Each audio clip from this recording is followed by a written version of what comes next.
Brilliant. Good afternoon, everyone. Welcome to this STA project showcase. My name is Mark Keelman. I'm the Head of Products and Services at the Scottish Tech Army. It gives me great pleasure to introduce you to the team that have delivered the solution that is the PKAVS tampon taxi free period products through our Elios inventory management system. And you're going to find out much more about all of those terms and phrases, about period dignity. You're going to find out about PKAVS and the Elios platform. So without further ado, I'm going to hand you over to my colleague, Magda Wider, who's going to give you the background to the project. Good afternoon, everyone. My name is Magda Widera, and I am currently full-time employed as an office manager, but I am transitioning in the STA to a Scrum Master role and have been volunteering for a couple of months. There is a call to eradicate period poverty on all levels. The period inequality in Scotland, period poverty in England, and dignity period globally. Last year, the 10th of October, was chosen to be the National Poverty Day, and the 28th of May is an annual menstrual hygiene day. Scotland has become the first country in the world to make period products free for all.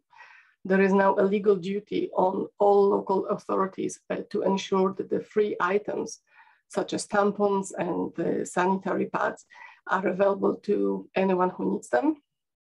The bill was introduced by the Labour MSP, Monica Lennon, in 2016, and in November 2020, the period products bill has been approved. All 32 councils had to decide what practical arrangements are put in place, but they all must give anyone who needs them access to different types of period products reasonably easily and with a reasonable dignity. And Scottish Tech Army has been approached by Jenny Keenan from Perth and Kinross Association of Voluntary Services, PKAVS, which is a third sector interface. They are the first to offer delivery services of the period products in Scotland, and that's called Tampon Taxi. Jenny was looking for an interface that would make clients ordering, stock replenishment, and inventory management a much easier and manageable process. STA had previously had a similar request at the start of the COVID lockdown for a PPP inventory management system for another client, Aberdeen Association of Social Services. They were delighted with the system developed and highly recommended the work of the previous team and the Udo platform. Tampon Taxi is building on the success of that team. And now I will hand you over to Emer, who will give you the demonstration of the STA solution. Hiya. So as Magda said, my name is Emer. I'm currently a software development student at Glasgow, and the Scottish Tech Army has been great at welcoming me into this project despite my little to non-existent experience. What I'm going to do is talk you through the project or the product from a few different viewpoints. So the first couple of viewpoints will be those of a user who is wanting to order some products from the website. And the third user is the back office user, so Jenny from PKAVS really. So what I'm going to do is share my screen with you so I can walk you through our website. So this is what you're met with when you go to tampontaxi.org. You can see up the top, we've got a contact bar with links to our contact form. We've got our number here, and if you click on this from a mobile device, it will phone this number. Similarly, if you click on the email here, it will bring up your mail app, so you can send an email to this address. We've got the social media links for PKAVS here. So if I click on this icon, for example, it will bring up the PKAVS Instagram page. What we have here is a menu of the website pages. So we've got the home page, which I'm on just now, the products page, which I will show you very soon, where I can order products, another link to the contact page, and my cart, which will show how many products I've added. If I scroll down here, I've got a wee carousel where we've started trying to add some PKAVS branding. It's still a work in progress, so this will be finalised before the website is out. And down at the bottom, we've got a wee replication of the contact links and the social media links.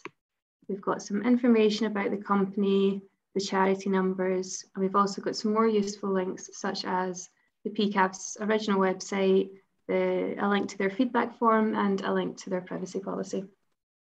So what I'm going to do now is walk you through how you would use this service if you're a user who was wanting just to make a one-off purchase, you didn't know if you were going to use the service again, so you just want to check out as a guest and don't want to make an account.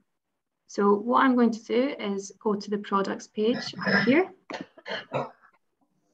And what I've got here is I've got a list view of all the products, and I've got a menu at the side that has the categories of all of our products. So let's say I want to order a menstrual cup. I'm going to select menstrual cups in the menu at the left here. And I'm just going to go for the first option, which is our unicorn cup. So I'm going to select that. I've got an image here of the product. I've got some information about the product. And this green message here is telling me that this is available, this is in stock. So what I'm going to do is I'm going to add to cart. And that adds one item to cart. What I now have here is the option to increase or decrease the quantity. I can go back to shopping or I can process the order. I'm happy with this, so I'm going to go through the checkout process now by pressing this button. As a guest user, what I'm going to do is just fill in my details here. I don't want to make an account, so I am going to pretend I'm Anna Brown. And I'm going to put in my email here. The reason we do this is so that PKAVS can reach out to us and let us know, first of all, that our order has been accepted, and also they will let us know when our order has been dispatched. So I'm just going to put in some details here.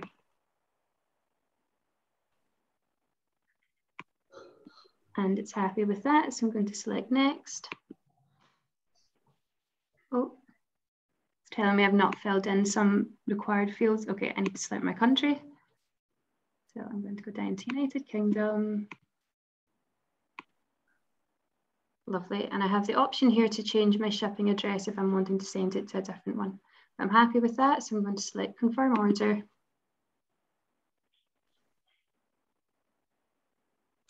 And it provides me with my sales order. This will get emailed to the customer using, well, to the email address that they provided, but I also have the option here to download the sales order, which will just download a PDF to my device, or I can print it. You can see here that this wee blue box that says preparation is the status of my order. When I come back onto this through my email, it will tell me if it has been shipped, and once it's been shipped, this will change to a green box that says out for delivery. What I'm going to do now is talk you through how to use this service if I think I might be a returning customer who wants to make an account and wants to place a slightly more complex order. So I'm back at my products page. What I'm going to do now is order some tampons. So I'm going to go to the tampons category in our menu. And let's go for the second option here. So what you can see here is a message comes up telling me that this is out of stock. And because of that, I can't press this add to cart button. That's not an option. So what we have, if we scroll down slightly, is some similar products. So if a customer is looking for this particular product and it's out of stock, they can scroll down and see some alternatives that might be suitable for them. So I am going to select the second option here. Units are available, so that's great. I can go with that. For products that have variants, we've got a wee option here to select a different size. I'm going to stick with the super and I'm going to add to cart. Again, I can continue shopping, I can change the quantity, or I can proceed. I'm going to proceed now, and at this point I decide I want to make an account. So what I'm going to do is select this login button. If I'm an existing user, I can sign in here, but I'm a new user. So what I'm going to do is select don't have an account, and I'm going to put in my details. So I'm going to pretend I am Emily Barber, Oh, that's my email. Emily. This is my email here. And I'm just going to make a wee password and select sign up.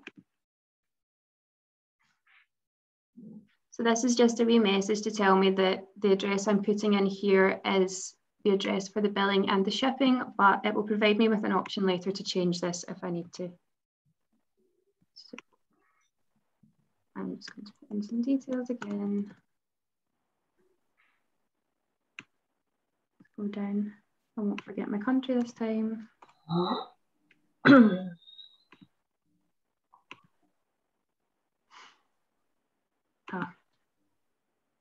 It's very good at letting me know of my stuff out.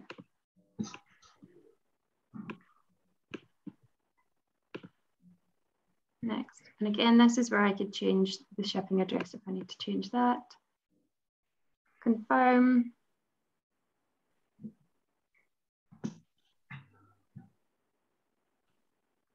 And eventually it brings up the same page as before, and this will also be accessible to me if I ever log into my account again. I can see all of my transaction history.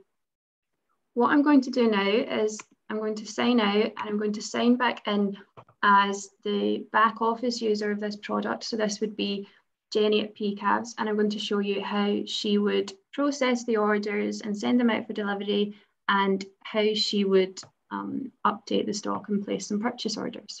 So I'm going to sign in as the shop manager, which I have here.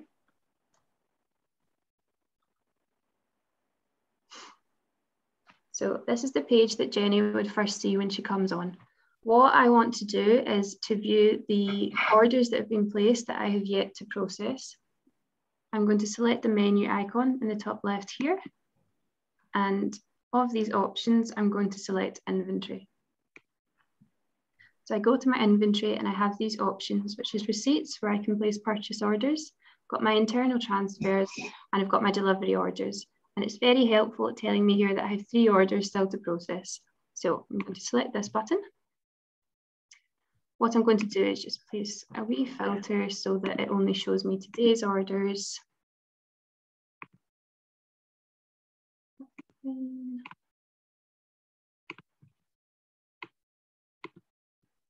Oh, I messed that up. So today it shows me today's orders, and I can see here I've got the order I placed as Anna Brown, and I've got the order I placed as Emily Barber. So I'm going to go into Anna's order here. And I can see here what she has ordered. And in order to let the pickers of the products know what they need to do, I can press print. And what this does is it downloads a picking operations file that I can pass to the pickers. They can go into our stock room and they can pick out the products so that they're ready to be shipped. I'm going to go back now and pretend that our pickers have done that, and I know that the order is there, it's all ready to be shipped, and I'm going to select validate. What this does, if I just press apply, is it changes the status of this order to done so that I know this order has been processed, and it also sends an email to the customer telling them that their order is going to be dispatched. I go back to my orders now. I can see here that orders that I have yet to process have a status of ready, which means I've not dealt with them yet. I can get rid of this ready filter by selecting up here, and this shows me all of the orders I've ever placed, or had placed on the website, sorry. What you can see now is this order from Anna Brown now has a status of done, which tells me that I have handled this order. The next thing I'm going to do is show you how Jenny would place an order for products. So I'm going to go back to my inventory overview. I'm going to go to receipts, which is where we can create a purchase order, and I'm going to create. The first thing it asked me to do here is put in the supplier that I'd like to get them from. Now, I know that one of the products was out of stock, and that was the Lil-Lets. So what I'm going to do is put in the Lil-Lets supplier here. If I've never created it before, it'll just allow me to create it here very simply, very easily. The next thing I do is add the product line that I want to reorder. So if I select add a line here, It will give me a list of the products that I already have on the website. I can also add new products here. But I am ordering an existing product, so I'm just going to type that in. Well, let's compact. And what I can do here at the side is select how many I want to add. So let's say I want to add 10. I can add another line if I want to, but for the sake of simplicity, I'm just going to order this one product. What I'm going to do now is click Save. And what that does is reflects us ordering the stock from the supplier and having them in our stockroom. The next step is to update the stock level on the website so that our customers know that we have these in stock. I'm going to select Validate. And what we should see now, if I view my products, is that the product that was previously out of stock now has 10 units. So I'm going to go to my products option at the menu up the top and select products again. And this is the product here that we reordered, and we can see here that we now have 10 units on hand. So before I pass you over to Kazim, I just want to talk very quickly about the opportunities that this project has provided for both the STA and the users of this product. So within the STA itself, this project has been great for myself and some other people who are quite inexperienced. We've got to taste like real life agile software development. We've had a great team who have been very good at making sure everyone knows what they're doing. There's been a lot of transference of knowledge from the existing team and the more experienced software engineers, etc., who've been very good at helping the less experienced people know how to do things. Have been very patient with us. Personally, I'd like to shout out Michael and Andrew. They've been very great with me. And without out with STA, this obviously is a product that's very useful. It's making products like these accessible to people in a very discreet way. There's no need to, detail your income or anything like that. So people who need this product can get it very easily. Wider opportunities for this project include perhaps making a similar service available for other local authorities and then scaling up for the rest of Scotland, hopefully. Is that a question? Is the service mobile and tablet friendly? It is, yes. So on the slideshow here, the image to the right shows you how you would view a product on the mobile site. Everything is mobile friendly, and we've tested that out. So we're happy that it all works. Yeah, very well on the mobile site. So I'm now going to pass you to Kazim.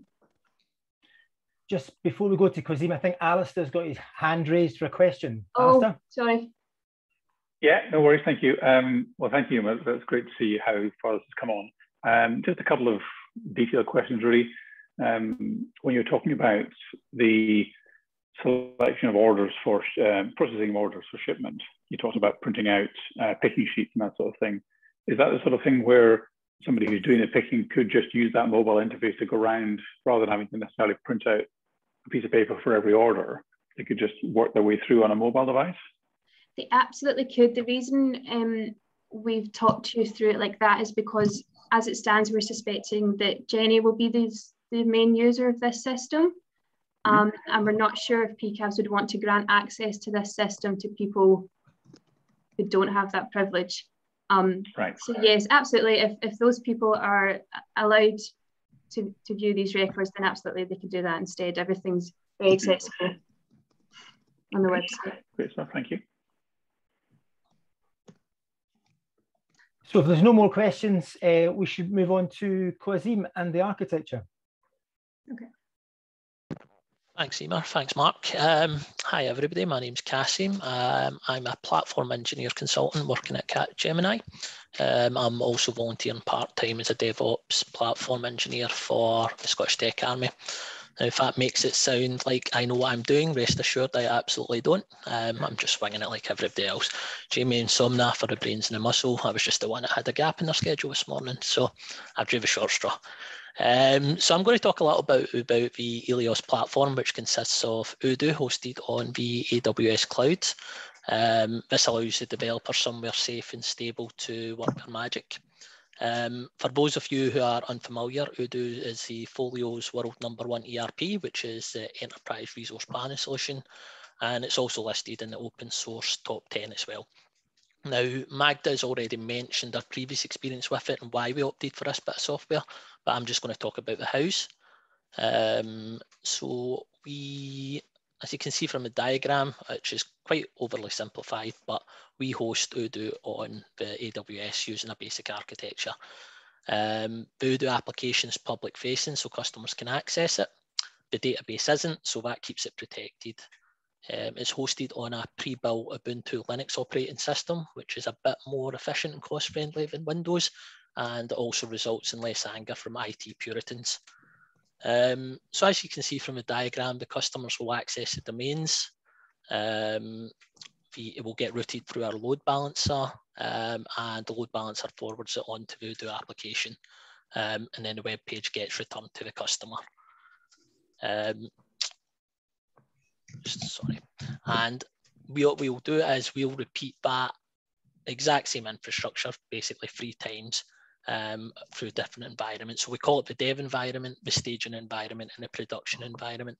Now, what this does, this allows us to test the sites in our safe environment, which is a dev environment. We can then test it in a lifelike live environment, which is what we call staging. And then if it's good, what we do then is we push it to our live environment, which is called production. So just a kind of practice makes perfect staging, or practice makes perfect kind of pushing through environments there. Now, to ensure that these environments are all the same, there's no differences, we don't do this manually. We use a tool called Terraform. This is called infrastructure as code. It just means that we can store it in a safe place called GitHub, and we can just reuse that across all 3 environments so that there's that level of consistency and there's no differences between them. We also use things like configuration management tools such as EC2 Builder just to ensure that the Odoo versions are kept consistent across the environment, because we countered some issues where doing it at different times meant that the Odoo was different version differently. Further to that, our database is RDS Postgres. Don't fall asleep on me now. We take nightly backups of that just in case anything goes wrong. So should the worst happen, we don't lose any data, we don't lose the numbers, we don't lose the products or the stocks and stuff like that. So yeah, that's a bit about the environment. What I'll do is I'll move on to the sort of opportunities that this has provided the Scottish Tech Army, myself, and maybe 1 or 2 others. So recently we've got to work with AWS's own solution architects, just to ensure that this application was well architected. Now, well architected means that it leverages AWS's experience across hundreds and thousands of different industries and what they deem as the sort of perfect architecture for various applications. So we're just utilising their expertise and stuff like that. Also, what we do is we currently have an outside organisation running security tests in the environment as well. This hopefully means that everything's protected, data can't get stolen, and nothing can go wrong on the security side of things. Other than that, it's working with some of the best tool sets and demand skills and things like that. So I've got hands-on experience now with quite some popular tools. I think Somnath and Jamie would say the same, things like AWS, Terraform, GitHub and things like that. So it's provided that aspect ourselves. The sort of challenges we faced, I think more of a resourcing type of thing. Help-wise, we'd like more DevOps engineers, platform engineers, infrastructure engineers, budding or experienced just to come on board. As a voluntary organisation, it can be difficult but very rewarding to work on projects like this, so to make a difference and stuff and help the most vulnerable in our society. So what we can sort of provide in return is, like I mentioned, is working with the latest and greatest tools. If you look at any sort of platform engineer or DevOps adverts, you'll see phrases like cloud, infrastructure as code, configuration management tools and serverless, which I've had the chance to work with here. And you also get to volunteer with like-minded individuals who are willing to give up their time to develop and operate systems in a supportive and a learning environment. Other challenges that we've faced on a technical level, some of the deployment processes are a bit manual at the moment. Long term, we're looking to introduce and build things like CI/CD pipelines. Also, potentially down the road, looking to introduce a bit of telemetry, get more into the sort of observability, monitoring and alerting, spotting issues before they actually happen or become outages and things like that. So exciting stuff ahead. But yeah, that's my part now. I think I'll pass that over to Mark unless anyone's got any questions. If there's no questions, thank you very much, Kazim. That was fantastic overview, and I think you've understated your skills and knowledge significantly. We're delighted that you're on board. I would like to express my thanks and the team's thanks to the PKAVS Tampon Taxi team who came to us with this request and gave us the great privilege of working with them to develop this solution, which ultimately will benefit many people across Scotland. And we're very excited to be working with them. We are looking at a launch in a few weeks' time around the National Poverty Day that Magda outlined at the start of the presentation, and we're working towards that. In total, this team has been engaged for less than 8 weeks on this project and product. So a huge thanks to the project team for delivering this so quickly. And these are the people behind the scenes that I would like to thank. You've heard from Magda, Robin Williams, our business analyst. Michael's in the room today. Andrew Sharkey's in the room today. You've heard from Emma Sweeney, Liz Stevenson also, Shree, Brian Jackson, and Adam Khan. And then on the platform side, we have Gus Perry, Graham Nichol, Jamie Glendinning. Kazim mentioned many of those people, including Somnath as well. So a whole bunch of people that do a whole different range of skills, but working together to come up with a solution that we think is not only suitable just for PKAVS, but for others across Scotland who want to work with us. So in saying that, if there's any questions, please feel free to ask now. It's not a question, but I would like to just say how impressed I am with what the team's achieved in the time that they've been working on this. There was preceding work from the LAOS team that helped to get this off the ground, but it's great to see how this team has worked with the PKAVS team to get it to this point, and the fact that there's something that's going to be ready to launch next month is really exciting. So it's a great job all around. Thank you very much, everyone.